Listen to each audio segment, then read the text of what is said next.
Okay, so our next chapter is the age of Satavahanas. तो जैसे हमने सतवाहनास के बारे में पहले भी बात की है और I told you Satavahana dynasty rose in the Deccan after the fall of Maurya after 100 years after the fall of Maurya dynasty.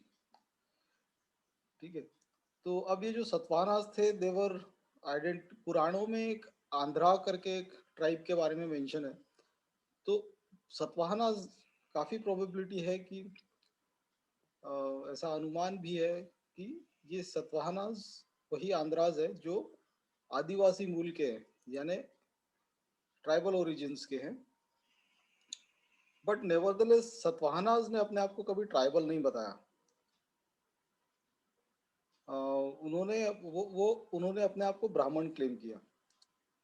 लेकिन पुराणों में ऐसा लिखा है कि एक आंध्रा करके ट्राइब था जिन्होंने उस पर्टिकुलर एरिया में जिस एरिया का में सतवाहनास ने रूल किया था वहां पर 300 साल का राज किया है. तो इसी से पता लगता है कि उन्होंने आंध्राज और सतवाहनाज एक ही है. लेकिन एक बात तय है कि ये ओरिजिनल ब्राह्मण्स नहीं थे. इन्होंने अपने आप को ब्राह्मण स्टेटस कॉन्फर करवाया था. फिर कुछ सतवाहना इंस्क्रिप्शंस में ये भी मेंशन किया गया है कि जैसे हमने जो नॉर्दर्न पार्ट में ना जो बिहार पार्ट में जो कनव शुंगास के बाद जो कनवाज आए थे तो सतवाहना ने युद्ध में कनवास को भी हराया था और उन्होंने सेंट्रल इंडिया के एरिया में यानी जो विदर्भ एरिया और उसके ऊपर का एमपी का एरिया जहाँ पर कनव्स का राज था उसको वहाँ पर उन्होंने ख़त्म किया. और जो अर्ली किंग्स उनके थे वो बेसिकली आंध्रा वाली उनका नाम था लेकिन वो आंध्र प्रदेश में उनकी शुरुआत नहीं हुई थी. उनकी जो शुरुआत थी वो महाराष्ट्र से हुई थी और अपर गोदावरी एरिया में यानी नासिक और वहाँ का जो एरिया है वहाँ पर उन्होंने पहली बार अपना राज्य स्थापित किया. जब उन्होंने वहाँ पर अपना राज्य स्थापित किया तो उनका उनके ऊपर साइड यानी गुजरात साइड में जो हमने पहले बात की थी वहाँ पे शाक किंगडम चल रहा था. Shaka rule. We have talked about Shakas. तो दे वर इनटू 5 ब्रांचेस. तो उनका जो गुजरात वाला ब्रांच था वो सरवाइव कर रहा था. बाकी का उनका शाका रूल खत्म हो गया था बाकी इंडिया से. ऑलराइट. सो नाउ सिंस बाकी इंडिया से उनका रूल खत्म हो चुका था और वहां पर उनका काफी पावरफुल रूल था. और रुद्र रमन करके एक किंग के बारे में हमने बात की थी if you remember who had repaired that Sudarshan lake and who also wrote inscriptions in chaste Sanskrit. तो रुद्र रमन का वहां पर राज चल रहा था और रुद्र रमन के साथ इनकी कई बैटल्स हुए. तो अब रुद्र रमन के साथ जो इनके बैटल्स हुए सतवाहनास के साथ तो उसमें रुद्र रमन ने अपना किंगडम उनको लेने नहीं दिया. बट उनके बाद का एक किंग था सतवाहनास का जिन्होंने शादी मैट्रिमोनियल रिलेशंस एस्टेब्लिश करके पीस इस्टेब्लिश कर लिया था. और शाका रूल चल ही रहा था. Shaka rule was not destroyed in that Gujarat area. It was finally destroyed by Chandragupta two of the Gupta dynasty. ठीक है. अब इनका जो सबसे ग्रेटेस्ट किंग था और जिसने इसको एक्सपैंड किया सतवाहना रूल को उसका नाम था गौतमी पुत्र सतकर्णी जिसका रूल 106 से 130 एडी तक था. Now it was Gautami Putra Satkarni who called himself a Brahmin. ठीक है. और फिर he claims to have destroyed, he defeated the Shakas and earlier he defeated the Shakas and later he destroyed the power of the Shaharta kings, Shaharta lineage जिसका एक famous king था नहापाना. तो ये claim सतवाहनस का सही मालूम पड़ता है वो इसलिए क्योंकि नहापाना ने जो कॉइन्स इशू किए थे they were restruck by Satvahanas. The same coins were restruck by the Satvahanas with their emblem. तो इससे पता लगता है कि ये बात सच होगी कि सतवाहना किंग्स ने नहापाना को हराया था. दैट इज शहरता लिनिएज जो था. फिर उसके अलावा गौतमी पुत्र सतकर्णी ने मालवा और कथियावर पर भी अपना कंट्रोल स्थापित किया था। ठीक है, सो उसका it was under Satakarni that the Satavahana rule extended right from Malwa area. Malwa तुमको पता है कहाँ पर है, मालवा से लेके कर्नाटक तक। So this entire patch which included almost the entire Deccan was under Satvahana rule. उसका सक्सेसर था, he ruled till 220 AD, और उसके बाद उसके बाद उसका जो सक्सेसर था Vashishtha Putra Pulamayi. Okay, basically not Gautami Putra did not rule till 220 AD. Entire Satavahana rule जो था वो 220 एडी तक चला, मतलब उनके सक्सेसर्स ने 220 एडी तक रूल किया। नाउ गौतमी पुत्र Satakarni was succeeded by Vashishti Putra पुलामई पुलुमई। Now उसने फर्दर थोड़ा बहुत एक्सपेंशन किया, बहुत ज़्यादा नहीं। उसने अपनी कैपिटल पैठान में इस्टेब्लिश की, और जो अभी औरंगाबाद डिस्ट्रिक्ट में आता है। फिर in the meantime Gautami Putra की डेथ के बाद the Shakas of Gujarat they resumed conflict with the Satavahanas. और रुद्ररमन जो उस समय जो रूलर था, Rudraraman was Shaka ruler at the time of Vashishthi Putra Pulamayi, not Gautami पुत्र सतकर्णी।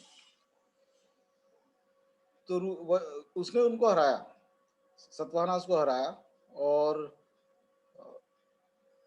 बाकी उसने उनको पूरी तरह से खत्म इसलिए नहीं किया क्योंकि उन्होंने शादी की, मैट्रिमोनियल रिलेशंस एस्टेब्लिश कर लिए, because Vashishtha Putra पुलामई sun Yajnashri Satakarni married Shaka, the daughter of Shaka king, and then by this matrimonial alliance, he was able to recover Konkan area and Malwa from the Shakas. ठीक है, तो अब ऐसे करके उसके उनके बाकी के आगे के सक्सेसर्स उतने पावरफुल नहीं थे, और 220 एडी तक सतवाहना रूल खत्म हो चुका था। इफ यू रिमेम्बर, हमने शुरुआत में किया था, RG Bhandarkar gave a elaborate account of the Satavahanas. तो अब उनके some we'll talk about some material aspects of Satavahana culture. तो इसमें सतवाहना कल्चर में पहली बार नॉर्दर्न इंडिया और साउथ इंडिया के कल्चर का इंटरमिक्सचर मालूम पड़ता है। वो थोड़ा बहुत आज भी देखने को मिल सकता है, बिकॉज पीपल इन महाराष्ट्र जो है, जो महाराष्ट्र के लोग हैं, उनका खाना किस टाइप का होता है इससे पता लगता है कि जैसे यहाँ पर नॉर्थ इंडिया का भी खाना खाते हैं और साउथ इंडिया का भी। महाराष्ट्रियन फूड में सब्जी रोटी दाल चावल सब कुछ होता है। अब तुम जितना नॉर्थ में जाओगे वहां पर चावल का कंजम्पशन कम हो जाता है। नॉर्थ इंडिया में चावल लोग अभी भी जैसे हफ्ते में एक आध दिन खाते हैं, एक या दो दिन। और साउथ इंडिया में रोटी खाते ही नहीं, गेहूं नहीं खाते, वहाँ पे चावल का ही सब, idli dosa and all everything related to rice is there. अब महाराष्ट्र में दोनों होता है। So Maharashtrians eat roti as well and चाव राइस एज वेल। सो ये जो इंटरमिक्सचर ऑफ कल्चर्स है, ये सतवाहना के टाइम से ही शुरू हो गया था। और फिर उन्होंने जो कॉइन्स यूज किए वो गोल्ड के थे, बट वो उन्होंने बहुत ज़्यादा कुशंस जितने जैसे अपने कॉइन्स, गोल्ड कॉइन्स इशू नहीं किए थे। The coins they issued were mostly of lead, which can be found in Deccan. और फिर जो इश्वाकू डायनेस्टी थी, जो सतवाहना रूल के खत्म होने के बाद आंध्र प्रदेश साइड में इस्टेब्लिश हुई थी, Ikshvakus, they also issued the same Satavahana coins only, यानी उन्होंने सतवाहना के ही कॉइन्स को कंटिन्यू किया।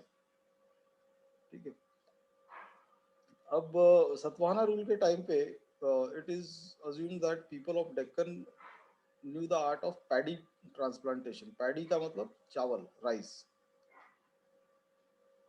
और उन्होंने काफ़ी मतलब उनकी सतवाहना पीरियड जो है, ऐसा बहुत कम इंस्टेंसेस में हिस्ट्री में लिखा गया है कि किसी पर्टिकुलर डायनेस्टी के टाइम पे कोई वहाँ के जो आम जनता थी वो बहुत वो एक हार्मोनियस सोसाइटी थी और इन जनरल लोग खुश थे। तो इसका मतलब ये है कि सतवाहना रूल जो था वो एट्रोशियस नहीं था और काफ़ी वेल मेंटेन्ड था और फ्लरिशिंग इकोनॉमी भी थी। अब वो चावल और इसके कल्टीवेशन की वजह से the agricultural produce was good and because of that a good standing army could be raised.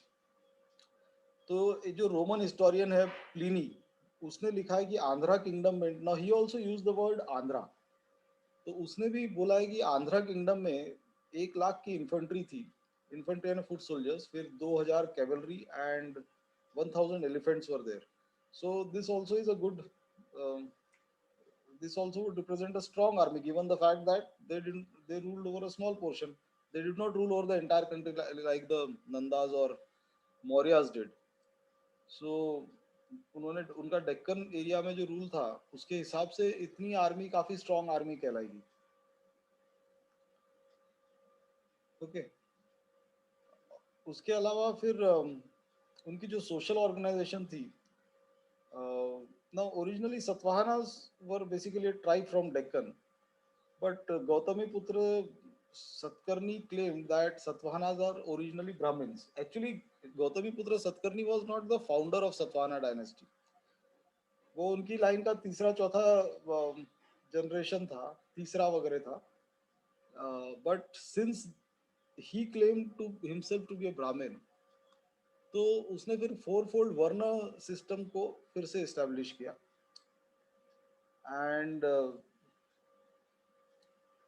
now with this adoption of this system, the shakas were absorbed into the brahminical society as kshatriyas.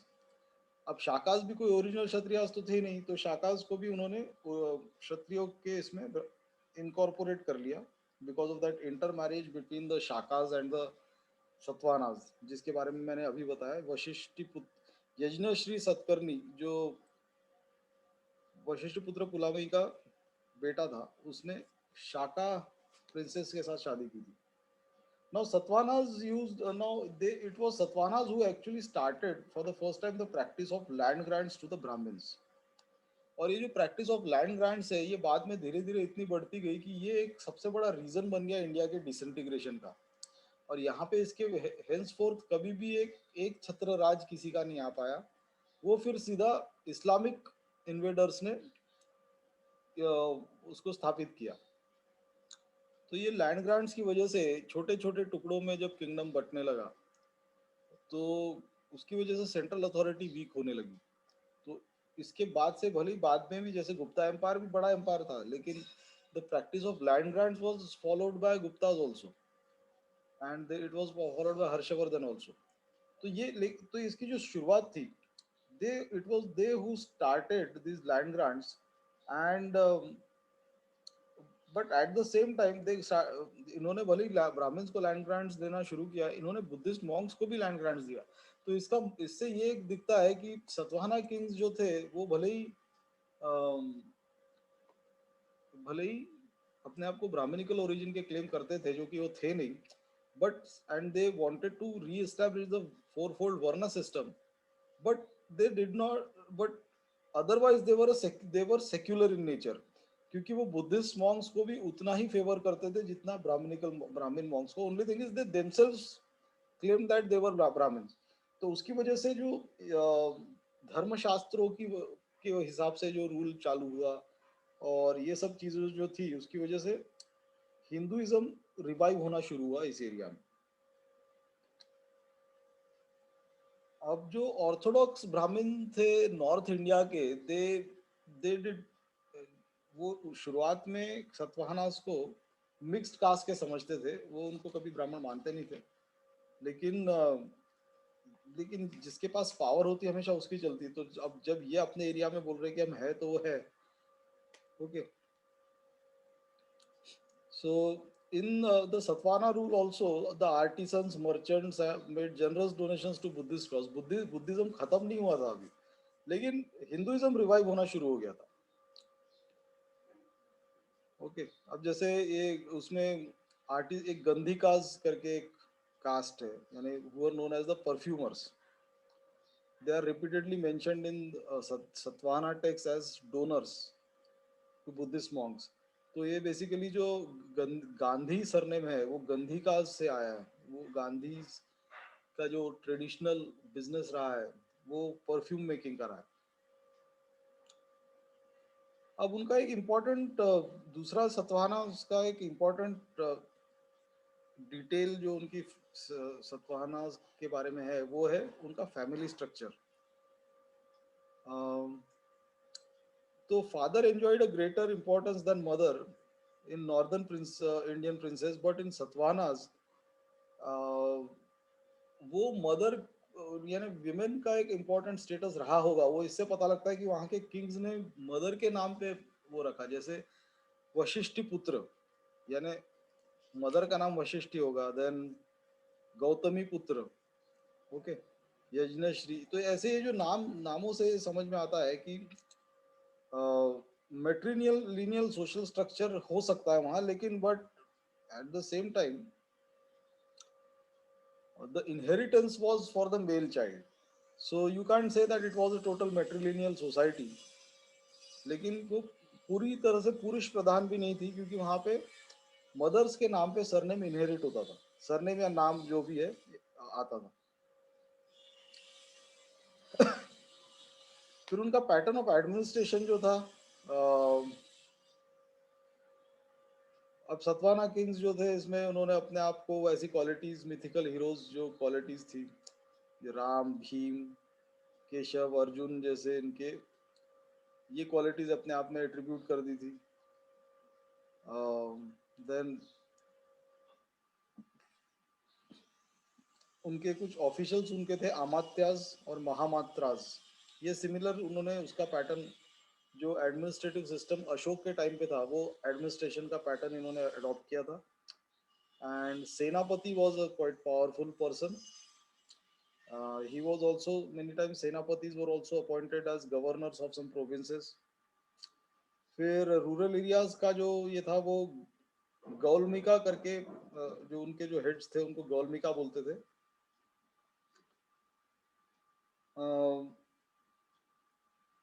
फिर सतवाहना का जो एक ये था, एक इसमें था उनकी कुछ मिलिट्री कैरेक्टर का रूल रहा होगा, क्योंकि टेक्स्ट में मेंशन किया गया है एक स्कंदवराज, काटाका एंड स्कंदवराज। ये इसका ये था कि ये मिलिट्री कैंप्स थे एंड सेटलमेंट्स थे जो गांव में रहते थे, और गांव के लोगों को उनका खर्चा उठाना पड़ता था और वो वहां से उसका टैक्स कलेक्ट करेंगे, उनका काम ये था। Now, it was the Satvanas who started the practice of granting tax-free villages to Brahmins and Buddhist monks।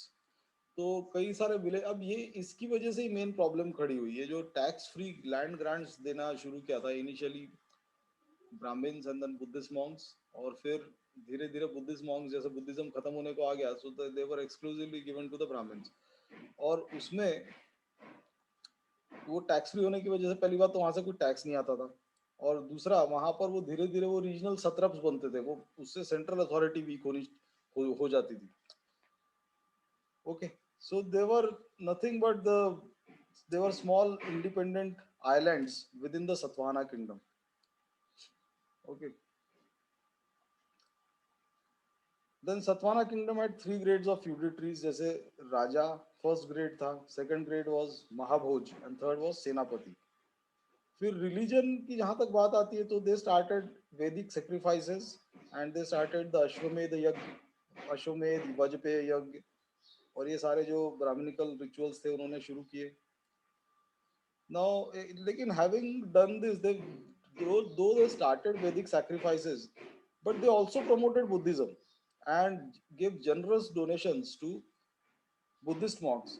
तो जो नागार्जुन कोंडा और अमरावती, अमरावती है ना राजस्थान का अमरावती, राजस्थान नहीं, आंध्र प्रदेश का अमरावती जो है, they in fact became very important centers of Buddhist culture under Satavahanas and later under the Ishwakus।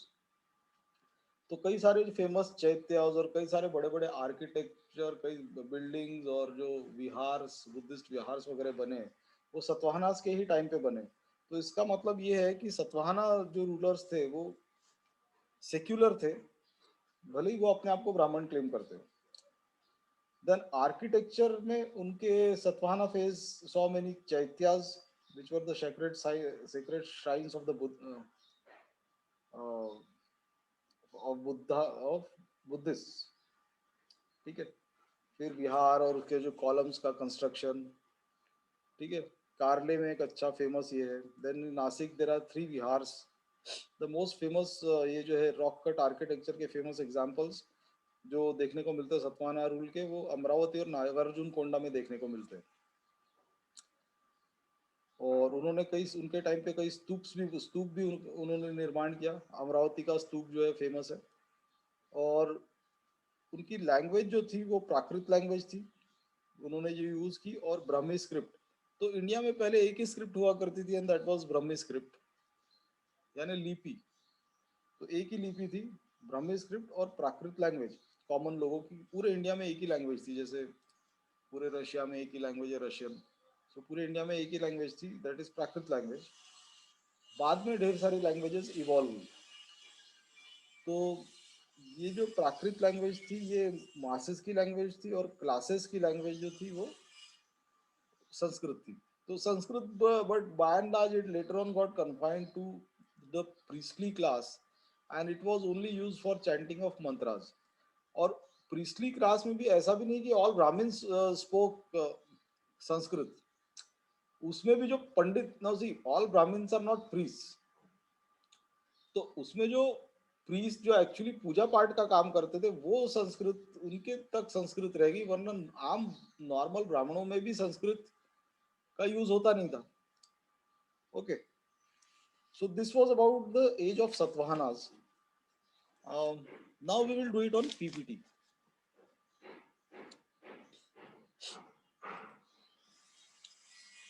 Okay, so in the northwestern Deccan, on the ruins of Mauryan Empire, arose the kingdom of Satavahanas in the 1st century BC, with its center at Pratishthan, that is modern Pathan or modern Pathan in Maharashtra. Now the Puranas speak only of the Andhra rule and not of the Satvahana rule. On the other hand, the name Andhra does not occur in Satvahana inscriptions. There is a lot of controversy regarding the original home of the Satavahanas. In the 1st century BC, Satvahana dynasty rose in prominence in Deccan for the subsequent 3 centuries. The Satvahana Empire acted as the heir to the Mauryan Empire in Deccan. तो जो Mauryan empire disintegrate होने के बाद उसको जो inherit किया south India में यानी डेक्कन एरिया में, वो सतवाहनाज ने किया. Okay, now we have possessed various epigraphic, numismatic and literary evidences to form a comprehensive picture of Satvahana rule in India. For the chronological history of Satvahana dynasty, we mainly rely upon 2 original sources. The first is the dynastic list referred in the Puranas, and the second is the Girnar inscription of 150 AD. Okay. Now, between these 2 sources, the Girnar inscription tells us much about Satkarni, a noted Satvahana ruler. Okay. Now, the kings represented in epigraphic records are mentioned in the Puranas as Andhras. So, Andhra, Dritaya and Andhra Jatiya, ऐसे 2 type के words उसमें mentioned है. तो ऐत्रेय ब्राह्मण speaks of them as the degenerate sons of Vishwamitra. Pliny the Elder refers to the Andhras as powerful race which supplied the king with an army of 1 lakh infantry, 2,000 cavalry and 1,000 elephants. Now the Satavahanas were also called the Andhra dynasty, which has led to the assumption that they originated in the Andhra region, the delta of the Krishna and Godavari river on the east coast, from where they moved westwards up to the Godavari river, finally establishing their power in the west during the general political confusion on the breakup of the Mauryan Empire. तो Mauryan empire जहां disintegrate हुआ उसके बाद वहां पर वो पहली बात तो जब वो डिसइंटीग्रेट हुआ तो साउथ का तो कंट्रोल वैसे भी खत्म हो चुका था बृहद्रथ के टाइम पे, जो मौर्यन जो लास्ट मौर्यन रूलर था जिसको पुष्यमित्र शुंग ने असैसिनेट किया, उसके टाइम पे साउथ का तो रूल उनका वैसे भी खत्म हो गया था। वो विदर्भ एरिया में थोड़ा बहुत बचा था, तो और बिहार साइड में था, उधर सेंट्रल, अब central India onwards till Bihar था, थोड़ा पार्ट यूपी का। तो वहां पर पुष्यमित्र शुंग ने राज किया, उसके बाद कनौज ने राज किया। लेकिन जब ये लोग आए, तो ये ऑलमोस्ट 100 साल बाद आए मौर्यन एम्पायर के डिसइंटीग्रेशन के, और उन्होंने फिर विदर्भ एरिया कनव से ले लिया, और फिर धीरे धीरे करके उधर Kanva dynasty was also coming to an end. Okay, so with the fall of Kanav dynasty, it was curtains for the Satavahanas. Okay, no, not for the Satavahanas, for the Mauryan Empire. A contrary opinion has also been put forward that the family originated in the west and extended its control to the east coast, finally giving its name Andhra to this region. Now, since the earliest inscriptions of the Satavahanas are found in the western Deccan, the later view may be correct. The Andhras held a position of importance as early as the Mauryan period, since they are specifically mentioned by Ashoka amongst the tribal people in his empire. ठीक है, तो Mauryan Ashokan inscriptions में भी सतवाहनास का mention Andhra's के ही तौर पर है। तो वो एक पुरानी ट्राइब रही होगी जिन्होंने धीरे धीरे पॉलिटिकल पावर हासिल करना शुरू किया, और पॉलिटिकल पावर आने के बाद they claimed a superior status, that is they claimed themselves to be Brahmins. तो अर्ली सतवाहनास जो थे, now the founder of Satavahana dynasty was Simuka. Now अगर तुमको याद होगा, हमने कनौज के टाइम पे किया था, जो कनौज का लास्ट किंग था सुसरमन, उसको सिमुका ने हराया था, और विदर्भ साइड का एरिया उसके कंट्रोल से ले लिया था। Now the founder of Satavahana dynasty was Simuka. He and his successors established their authority from the mouth of Krishna to the entire Deccan plateau.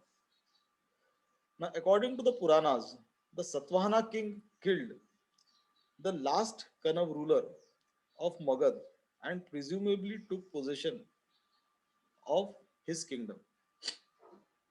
The founder of Satvahana dynasty is believed to be the king Simuka.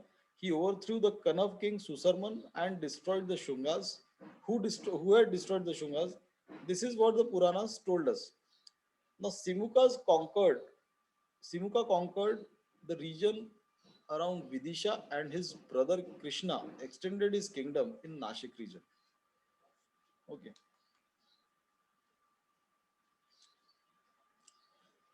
The earliest of Satvahana kings to receive wide recognition was Satkarni. Satkarni I, um, and this was due to his policy of military expansion in all directions. He is the lord of the west who defied Kharavela of Kalinga and against whom the later campaigned.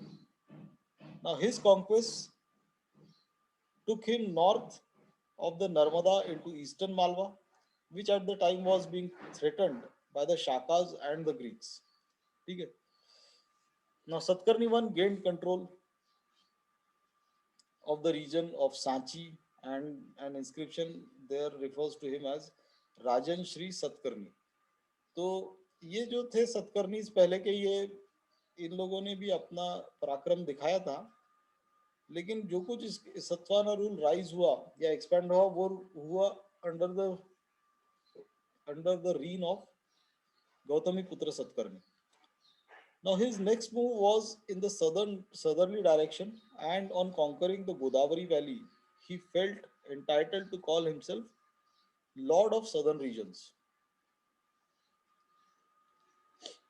Now the description of Satkarni I as Dakshinapati, Dakshinapatapati, in the Nanaghat inscription of Nayanika proves that Satvahana dominion was not confined to Western Deccan alone, but included other areas of the Deccan, and beyond Satkarni I performed two Ashwamedh sacrifices and one Rajasuya sacrifice.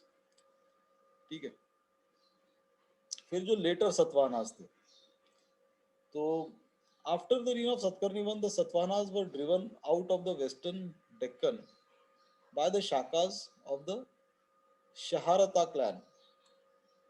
Now, coins and inscription of the Shaka chief Nahapana have been found around Nashik, indicating the Shakar dominance in the area towards the close of first century AD or the beginning of the second. तो अब हमने जो बात की थी कि इस नहापाना के जो कॉइन्स थे ये फिर से रीस्ट्रक कर दिए गए थे by the Satvana rulers. So this only shows that Nahapana might have been defeated by the Satvanas.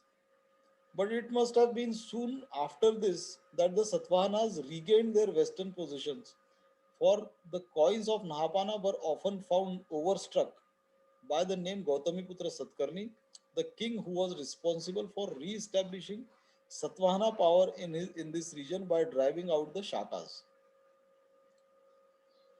So Gautamiputra Satkarni जो था, he ruled from 106 to 130 AD. Now he is said to have destroyed the power of Shakas and the pride of Kshatriyas, promoted the interests of twice born and stopped the mixing of the four varnas. So he strictly banned the intervarna marriage. Okay, and he tried to re-establish the varna system. Now his achievements are recorded in glowing terms in the Nasik Prasati by his mother Gautami Balasari. Now he ruled over a wide area extending from the Krishna in the south to the Malwa and Saurashtra in the north, and from Berar matlab Barad in the east to the Konkan in the west. तो काफी बड़ा kingdom था, an entire Deccan area. So to the Buddhists, he made munificent donations. His patronage to Brahmanism is revealed by the epithet Eka Brahmana. तो Satavahana administration की बात अगर करें तो the Satvahana coins, inscriptions, and literature are the rich source of our knowledge about their administrative system. In this period, the south was ruled over by the monarchies. Now, king was the highest official of the government, and his office was hereditary. Now, they did not assume high sounding titles. Similarly, the Satvana rulers did not believe in divine rights of the king, and they carried administration in accordance with the directives of the Dharma Shastras and the social customs. ठीक है, सो अब ये इनका जो period था जैसे गौतमी पुत्र का वो उससे भी कोइंसाइड करता है। मनुस्मृति जब लिखी गई थी वो फर्स्ट सेंचुरी एडी में ही लिखी गई थी, तो उससे वो कोइंसाइड भी करता है। तो may be they were more interested in ruling the country on the basis of Manusmriti. Now the king himself led his armies in the battlefield and was commander in chief of his forces. Now there was also council of ministers to aid and advise him for carrying out the administration properly. The king was the head of the government as well as the protector of the people. The Satvana kings regarded their subjects as their own children and always looked there after their welfare. Okay, so this only shows that people were by and large happy during the Satvana rule. ठीक है, क्योंकि king अपने सब subjects को अपने ही बच्चों की तरह ट्रीट करता था. Now, the Satvana empire was very vast. Their administrative system was feudal. Feudal का मतलब तुमने जागीरें दे रखी है और दे दी है और वहाँ के जागीरदार होंगे जो उसको रूल करेंगे और सेंट्रल अथॉरिटी पे टैक्स भेजेंगे. Now they had divided their kingdom among number of feudal chiefs who managed to the land revenue system and looked after the administration. There were three grades of feudatories: Raja, Mahabhoj, and Maharathi, that is Senapati. The Raja belonged to the highest grade. He had the right to impose taxes and strike coins. The kingdom was divided into provinces and janapadas for the administrative efficiency. Now, the highest official of the province was Amatya or minister. His office was not hereditary. Men of proven ability were appointed to this official position. Now, each unit had several villages, and the village was administered by a gramika. Now, there were several officials to help the king. Out of them, the most important were Senapati, Mahabhoj, Koshadhyaksh. राजदूत, अमात्य etcetera. कोषाध्यक्ष मतलब treasurer हो गया, राजदूत हो गया जो diplomat होता है, सेनापति यानी सेनापति, जो जनरल्स होते हैं आर्मी के, इस टाइप से। ये इंपॉर्टेंट ऑफिशियल्स थे जो सतवाहना किंग्स को असिस्ट करते थे। ओके।